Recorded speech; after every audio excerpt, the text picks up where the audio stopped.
أعوذ بالله من الشيطان الرجيم. بسم الله الرحمن الرحيم. والمرسلات عرفا فالعاصفات عصفا والناشرات نشرا فالفارقات فرقا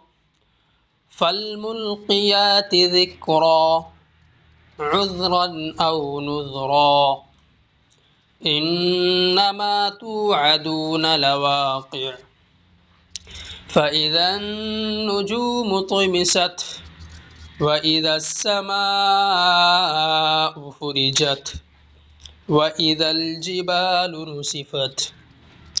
وإذا الرسل أقتت لأي يوم أجلت ليوم الفصل وما أدراك ما يوم الفصل ويل يومئذ للمكذبين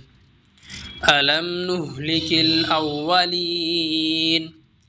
ثم نتبعهم الآخرين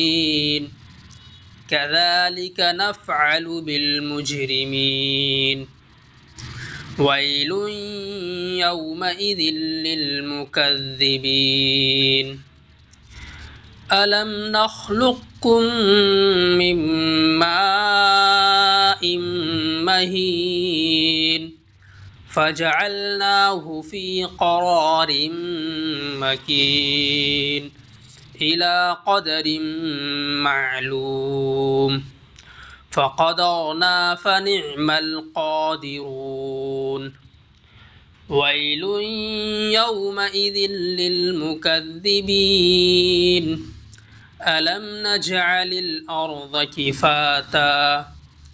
أحياء وأمواتا وجعلنا فيها رواسي شامخات وأسقيناكم ماء فراتا ويل يومئذ للمكذبين انطلقوا إلى ما كنتم به تكذبون انطلقوا إلى ظل ذي 3 شعب لا ظليل ولا يغني من اللهب إنها ترمي بشرر كالقصر كأنه جمالة صفر ويل يومئذ للمكذبين هذا يوم لا ينطقون ولا يؤذن لهم فيعتذرون ويل يومئذ للمكذبين هذا يوم الفصل جمعناكم والأولين فإن كان لكم كيد فكيدون ويل يومئذ للمكذبين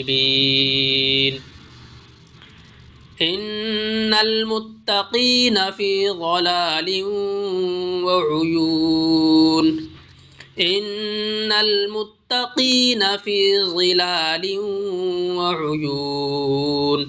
وفواكه مما يشتهون كلوا واشربوا هنيئا بما كنتم تعملون إنا كذلك نجزي المحسنين ويل يومئذ للمكذبين كلوا وتمتعوا قليلا إنكم مجرمون ويل يومئذ للمكذبين وإذا قيل لهم اركعوا لا يركعون ويل يومئذ للمكذبين فبأي حديث بعده يؤمنون صدق الله العظيم.